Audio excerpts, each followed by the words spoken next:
So this is the No Love Songs Music Business Podcast. I'm Ryan. This is Fred Kevorkian. Welcome. Yeah, and really excited to talk to you today. It's been, as I was saying before, it's been about a year since my band was here mastering our EP, More Martian Now Than Man. And I want to say the masters obviously came out great. We're very happy with how it came out. But also, I just want to say that the process of being here in the room was great. And you know, if you're a musician and you have the opportunity to come into the room with a mastering engineer like Fred, I highly encourage you to do so because it's just such a learning experience. I had worked with a mastering engineer before. And he was great, Pierce Johnston. He did a great job, but he's upstate somewhere. I'm in Brooklyn, so I sent off the stuff.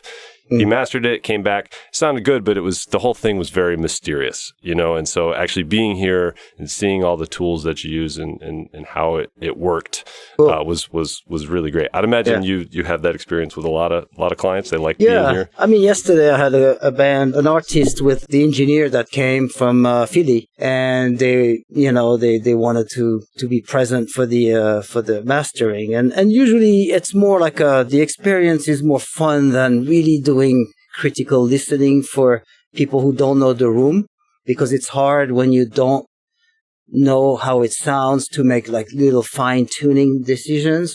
It's more like the fun part of it, or picking if there is a couple of mixes, to choose from, or doing the spacing.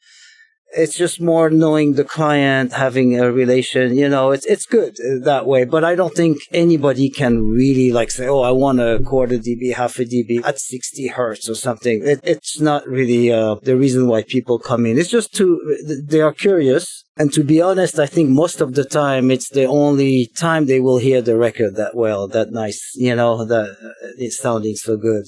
Yeah. Because, it's a treated room with specific speakers and it's really nice. Well, it's really a sound laboratory in a way. Yeah. But it sounds musical too. It's not just super accurate. I mean, it's as accurate as you can get with a room this size in New York, when you can't waste too much space for the acoustic, because usually that's what the problem is. You have to waste a lot of space to get the acoustic right. And but no, it's great. It's this is my best room since I started, in this business, and I'm very happy, very comfortable, and people come here, they love it too, so. Yeah, I like it too. It's a very, very comfortable space. So you mentioned this is your best room. It's not the first place that you've been. You've been in this space for how many years? Here, it's about 4 years. Yeah. And you've been a few places before that? Yes, before that was the power station, Avatar, that was taken over Berkeley, and they renamed it Berkeley Power Station. I stayed there about 13 years. Before that, was Absolute Audio, which was my first mastering studio, real mastering studio that I went to, and I stayed there from 2000 to 2005. And prior to this, it was Sear Sound, where I was, when I came from France, in 1990, I started at Sear Sound, my first job, but that was as an engineer, tracking, mixing, and I didn't do any mastering until I stayed there about 10 years. Halfway through, we decided to get a workstation, a digital workstation with, hard disk recorder. That's what it was called then. And we had a beta test. The Studer Diaxis was there for, it wasn't really out. So for about a year, I beta test the system and report the bugs and this and that. Even in computer was new for me, as the first time I was using a computer. So all that it was 1990. And that's how I started, when we started doing some editing from the DATs, or from various digital sources, like mostly DATs. And it was like the beginning where I felt like mastering is what I wanted to do. So I slowly shifted from being a mixing engineer to doing more mastering or editing and then mastering. 9 years that was at Sear Sound, about 4.5 years and 4.5 years of mastering. So halfway through it, transitioning.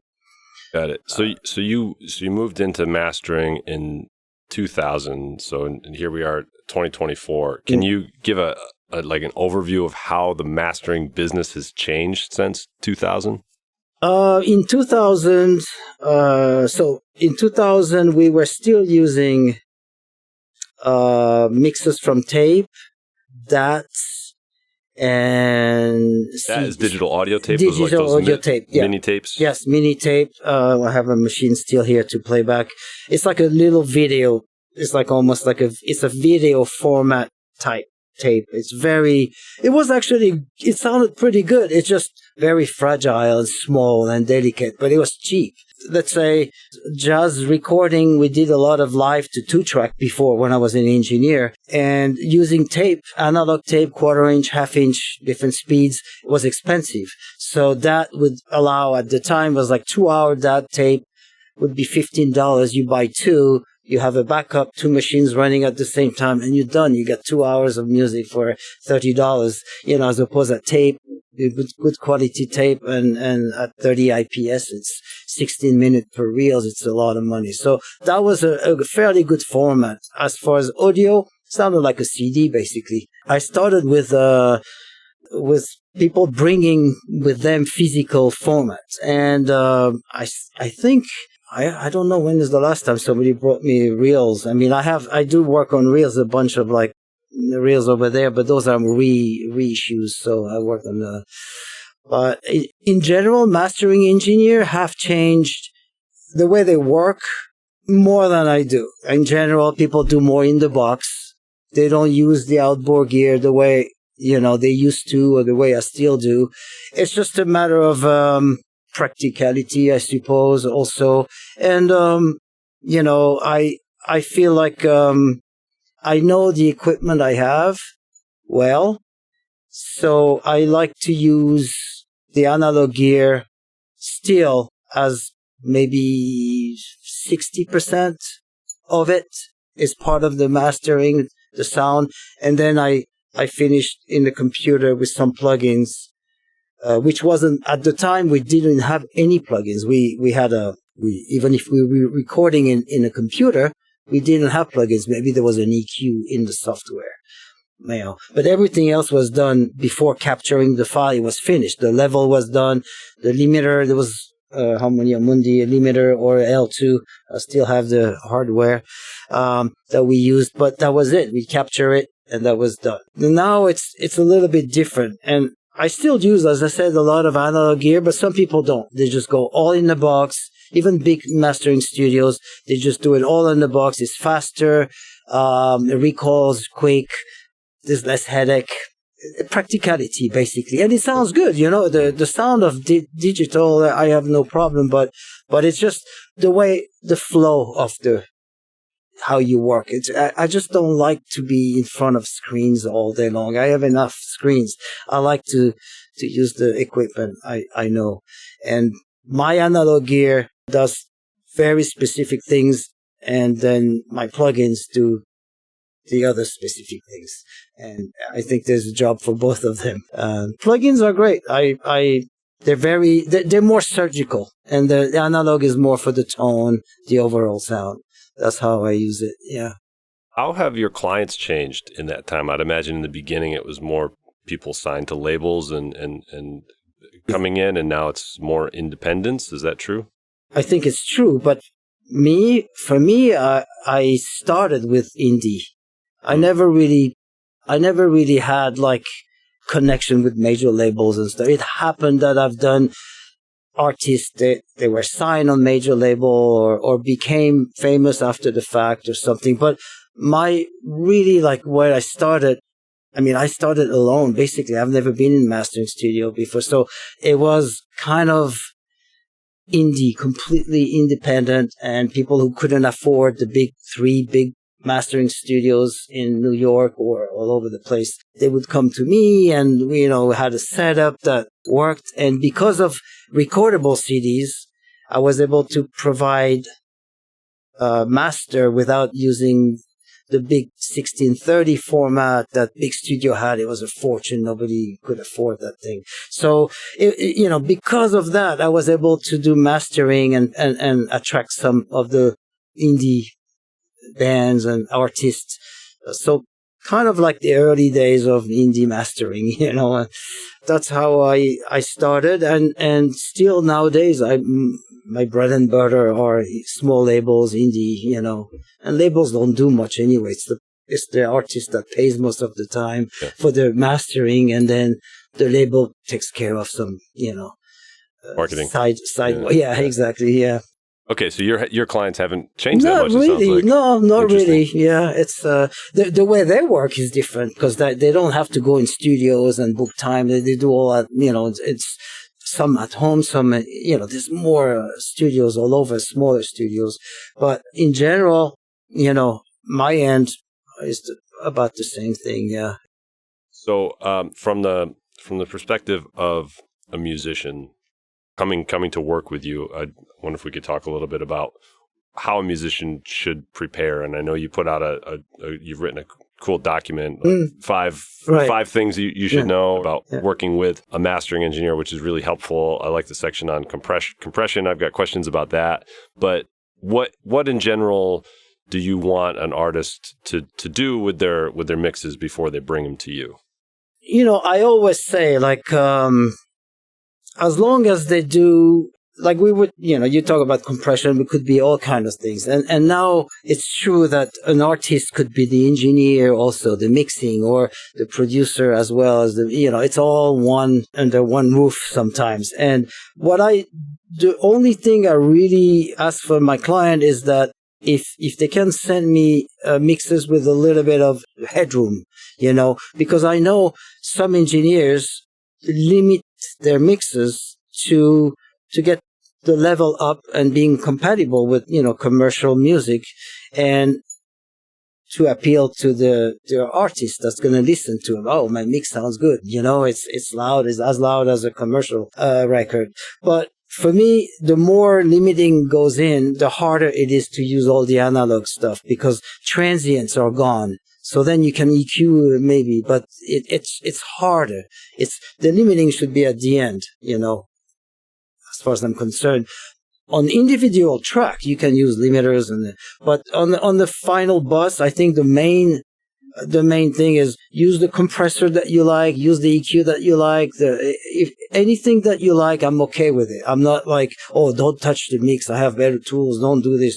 It's fine. We passed that time where, mastering engineer only had the compressor that could compress the bus, and I think it's if the artist likes the way it sounds, that's really, the closer it gets to the point, the final result, that's better for me. But the final leveling, limiting, brick wall, it's been done a lot of time. It makes it harder for me to fix issues if there is. Sometimes sometimes it is super loud and sounds great and there's nothing to do. Then it's okay. I just do the transfer, or just do the 1644-1, which now doesn't really mean that much anymore. But, it was kind of a quality check. That's it. Some people come to me just to do quality check, but that's very rare. It's mostly they expect me to do something, and I do. So it's okay to do some work on the main bus. Yeah. So you can do some EQ on the main bus, even some compression, but it sounds like you're just cautioning against putting a limiter on there. Yeah, that's the only, because that's the main thing that's going to impact. And then compression, obviously, it's always the same. Like EQ, you can fix a bad EQ, but anything that's dynamic, that has an attack release, and it's complicated. So if you're not sure, don't do it. It's okay. But if you really have a tool, a plugin, or an outboard gear that really sounds really good, and you like the way the track or the album sounds, then use it. I'm okay. It's part of it's an instrument that you put on, and coloration that you like. It's just that if you're not sure and it hurts the music, then it's hard to fix. But again, nowadays, you can recall things so easily, I was talking with my clients yesterday. I remember when everything was analog, and even mixing, we had flying fader, but we didn't have recalls on the console. We had like a full envelope full of recalls. Every song had a pack like this. A recall would be $2,500. You had a whole day to recall it. You had to re-rent all the equipment that was rented for that mix, just because maybe the hi-hat wasn't at the right level, or the vocal should be a little, we used to run a lot of mix up, vocal up, vocal down, but you can't plan everything, sometimes. Or even like change a vocal line. They re-record one line, you got to remix the whole thing, all the passes, all this stuff. It cost a fortune in those days. Now it's easy. You open the laptop, you go and so I think, that's why sometimes people send me mixes, and I listen, the thing is pushed. I'll say, do you have a version without the limiter? Or, and yeah, usually it comes right after. It's like, oh, yeah, sorry, that was their reference mix, reference listening master, So there's a lot of tools now for the independent DIY musician. So if I'm a musician who's working on a budget, right, limited budget, got limited funds, and we have to make decisions, right? Or if you're treating your music as a business, your product is your recordings. So you want them to be good. That's your main product. When people listen to your music, it's got to be something that is good to listen to.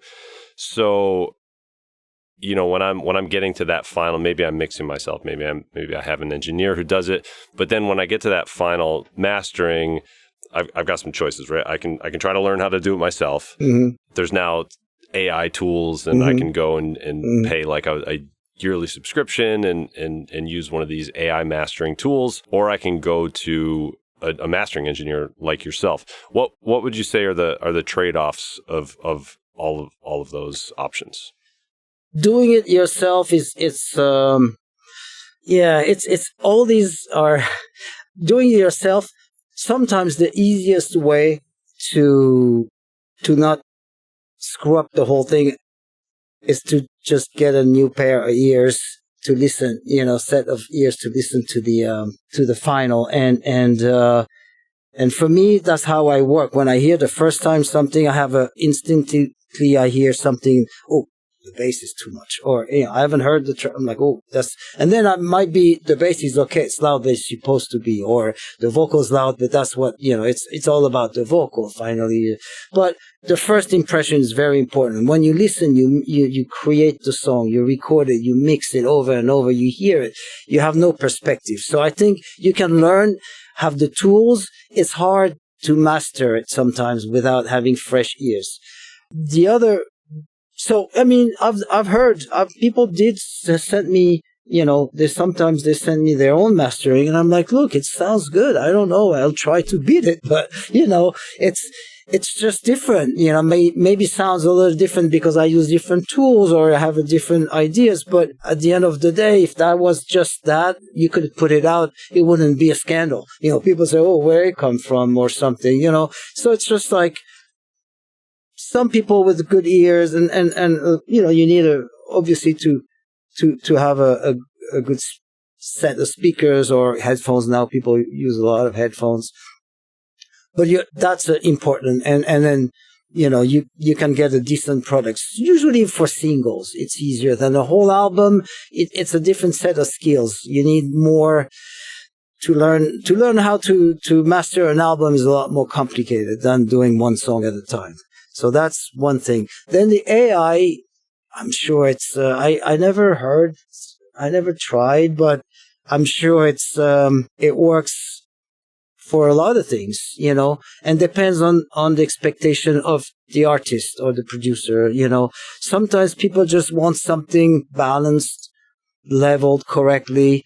If their mix was too bright because they couldn't hear, they did it with headphones, they didn't know or whatever. They have no clue. They send it, it comes back. I'm sure it's better, and that's what you need. It's cheap. You spend a few dollars. It's better. You put it out. People enjoy it. That's it.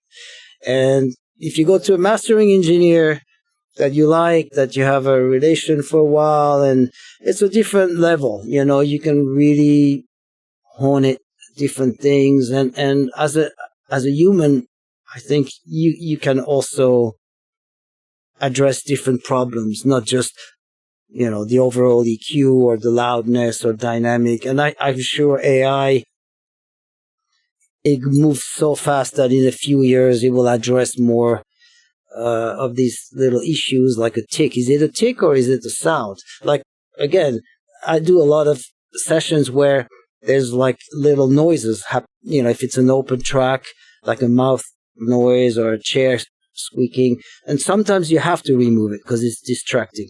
But sometimes it makes it live. So it's all human decisions, like, oh, I like that little breath there. Finger noise on the guitar. Yeah. So how many do you get? Sometimes you have to get one out. Or see if it's distracting too much, you have to tame it, maybe just. So it's all, these decisions are really human at this point. But again, it depends on the final product, what it's going to be, and what's the expectation and the budget, for sure. I don't know how much it costs to send a track and get it back through, through a website. It's probably a bunch of different price, but I'm sure it's a lot cheaper. Definitely a lot cheaper. Not even, close, I think. But I feel maybe a little bit threatened by all that stuff because, you're like, well, maybe my job's going to go, and, first one to go, because it's the simplest in the chain in a way. There's less involved. Mixing is another layer of production, muting things, and supposedly they have AI versions of that too. Yeah, it will happen. I mean, send your stems and it puts out a mix. It's crazy. Yeah, exactly. But I think the way I work, the way I do things, I feel like there will always be a niche for me that people would like to come and have it mastered here. Just like, if you play, let's say, a rock, you're always going to get the Fender, the Marshall amp. You're not going to go for digital amplifiers. It doesn't matter how good they are, how emulate. It doesn't work. People, they like, the real thing. And I think there's certain thing to be said is when you do a certain style of music, you associate everything that goes with it. Just like I use tape. Some people like tape because it's cool. They really can't tell, really, because it really is close. But at one point, they're like, oh man, they take the video, they put it on the TikTok or Instagram, and it's part of the experience, and they enjoy it, they love it, and that's it. I don't think there's anything wrong in any of these different technologies or technique to master. Just like when drummers, like when drum machine came in the 80s, or remember everybody was like, oh, it's gonna put all the drummers out of work, and it was scary for a while, but then it was trendy for a minute, and then now it's back to you have both. Obviously, you have machines and you have drummers, I think it's just a little scary for a little bit, for producers, for songwriters, for singers, for actors, it's all like it's getting a little. Yeah, no, I make my living for the most part as an editor, writer. And there's the ChatGPT and AI tools are really impressive in what they can do. And they're only getting better, of course. Yeah. So, but personally, if I had the choice, if I had the budget for every project, I'd always want to be in a room like this, working with someone like you, because it's just, like I said at the beginning, it's a totally different experience. You're actually listening. I mean, when we're sitting in this room, we're actually making decisions about each song and how each song should sound in relation to the song that comes next on the, on the record, and making creative decisions. There's a lot of creativity that goes in. Do we want to use the tape? Do we not want to use the tape? Yeah. Different things like that. Is there enough bass in the last chorus? Is it big enough? Yeah. You can do. Yeah, I mean, decisions on the spot. Creative, artistic decisions. That's something that that even if you use like a software that can get close to a final product that's really, sounds good and efficient, that translate everywhere, it's still not your thing. You have to, like when you write music, it's different too. You can have the machine write it for you, but sometimes people add a bar or beats or something because it's cool. It feels great, but technically maybe it's not. Like Right. what is this extra beat? But hey, it works. So I don't know. I think there is a niche for everything at this point. It's just not like. I'm not worried too much, Yeah. We've been so far, Yeah. With digital, for example, and I still use analog every day. A lot of people use analog every day. And, it's just a relation, like, I would not enjoy working, even if I have all the same tools, all in plugins, and they sound exactly the same, which I'm sure they can manipulate it so it does. I wouldn't enjoy working. The pace is not the same. The way you turn knobs, and that's what I'm used to, It's just like when you record somebody with a tape machine, when you record like a singer on the tape machine, you rewind the tape, you got the front, it's like it takes a minute. You can start, you can breathe it for a second, like the rewind time. Now it's like space bar, boom, boom, boom. Everything's like bam, bam, bam. I don't know. It's different, you go quicker, faster, but at the end, is it maybe, maybe it changes the final product. Just like you have hundreds of tracks. Before you had limitation, you had to think, do I like this or I have to pick, Now you just put tracks after tracks, and then at the end you have a mix that's a lot denser than what expected maybe, but that's because you can, So, limitation, I like limitations. I really do. And I think it helps. Having too many choices, it's sometimes a little dangerous. Yeah, I think there's a lot to be said for that. I have this sort of paradox for myself personally, because all these tools, the fact that I can do everything in my laptop, all this is really convenient, right? But when it comes to the records that I actually enjoy listening to, they were pretty much all made before anybody was making music in a computer. I mean, when I talk about Led Zeppelin or obviously the Beatles or Nirvana or anything like that, this is all analog recording. They didn't use click tracks. It was just really human, pre-digital music, and sounds great. And I think a lot of it has to do with the fact that they were limited in what they actually could do. They just used the tools. You have to be creative if you want to do like some like Beatles were very creative. They were the first one to use the equipment like nobody else did before. With 4 tracks, they were able to do incredible things. Def Leppard is another band that the production's incredible. You can't even think how they did that then. It's dated now sound-wise, but technically it's just like, wow, they put it off. I mean, it was like really a lot of work, but it's nowadays, people who don't know, they listen to this like, you don't expect magic because everything's like, it's computerized. It's generated. Nobody's excited about anything anymore or surprised about, like in movies, you see stuff, you're like, it's generated, boom, next. Yeah, you hear the, like at the end of Whole Lotta Love, when they have that backwards reverb, where you hear the reverb on Robert Plant's voice before he sings it, and how creative that was, and how did they come up and figure out how to do probably that? It takes time. Just like Pink Floyd, Dark Side of the Moon, Money, that Money thing, the sound before the song, it was a loop on a Revox, like one of these old machines. They had a big loop going on a mic stand going back to, and they edited a few times, they recorded, edited, and then they had a loop like this. Really? I mean, people don't realize today it's like you do it on your phone, you don't even think twice, Yeah. And that was, you had to do it. Even if you knew how to do it, you had to do it. It has to sound good, and technically you had to make it work. I think I like that part. I like that aspect of the business, which that's why I was telling you before.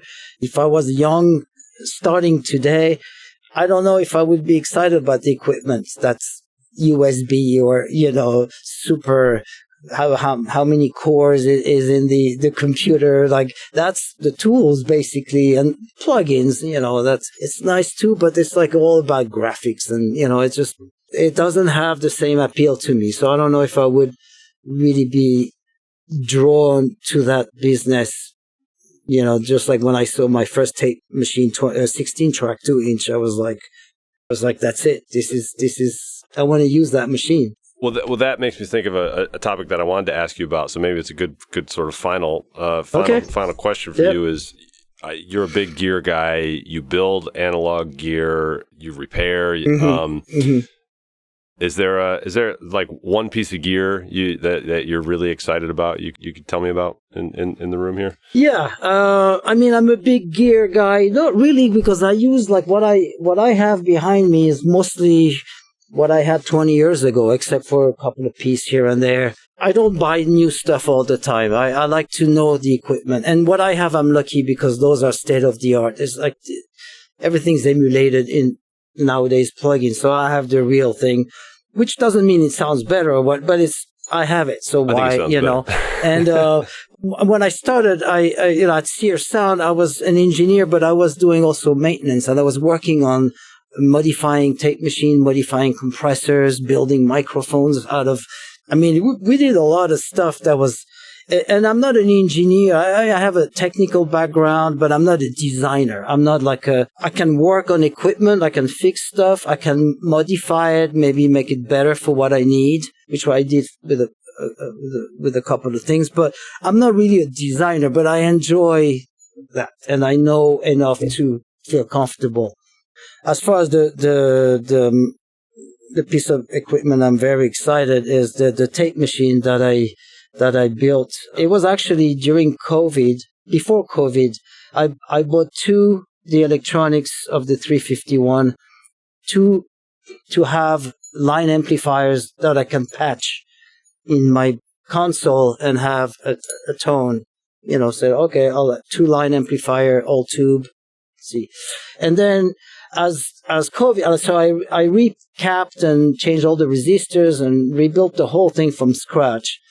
But I didn't really expect to do the tape machine, just use it as a line amplifier. But inside there is all these cards that, deals with the oscillator, the record, the playback. So I found, I was like, okay, maybe I should try to make a tape machine out of this. That will be really cool. All tube, So I found a free transport that was a mono 1/4 inch, just the transport that you see on top.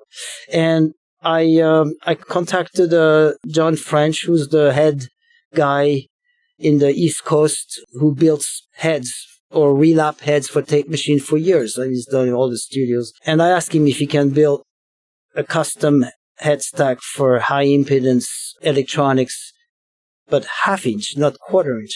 So he built this, the head stack, and I had to then retrofit it in the machine and modify all the electronics so I can get a decent flat playback. And those machines were not designed to pass 50 hertz or below that much, because in the 50s, 50 hertz was noise, basically. They didn't, they want to get rid of it because there's nothing to play back that sound. But nowadays, you have to go super low. So I think this machine is flat from 18 to 18K. After like 17, and, it kind of drops, but 18 hertz, plus minus half throughout the whole thing. 15 IPS, 1/2 inch, all tube. That's the best format you can find. I use the machine every day.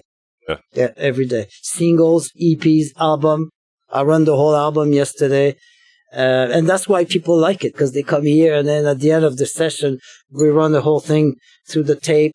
I have to do special edits, but it's, to make it work right, to get that's another discussion. But it has a sound and it's not overly colored, which is good. It's pretty subtle. Some people can't hear the difference, but most people hear it. And I would say 80% they pick the tape most of the time. Yeah, that's one. And then the compressor, that's the latest thing. I built I used the LA2A schematic, and I built my own stereo LA2A with exactly what I needed, So an LA2A is, has a lot of gain, and I didn't need all that stuff. So I tone it down. It sounds better for mastering, and it was another headache, but I'm happy. I enjoy doing that. It's a lot of work, but it's I enjoy doing that. Great, I really admire it, and we were able to put some of our songs on the tape machine, and really sounded great, and it looks great on social media too, as you said. You put those videos up, so it is unique. Ampex never made a half-inch machine. It was all quarter-inch. The only half-inch was a 3-track. Yeah, for cinema, 3-track. It was a very weird format for a minute. That's why we had guides for half-inch, but it wasn't the head. Nobody made, they never made a head stack with a half-inch 2-track. So this is, I'm not saying it's the only one in the world, but there's maybe 10, 10 idiots like me that spend the time to do it. All right. Well, Fred Kevorkian Mastering, where can people find you if they want to get in touch or find out more about you? They can find me on my website, kevorkianmastering.com. I have an Instagram, also Kevorkian Mastering, and I think that's about it. I don't have Facebook or TikTok. fkfk@aol.com. That's my email, analog. Great. Awesome. All right. Thank you so much. Thank you. Thanks, Ryan. All right. Thank you very much.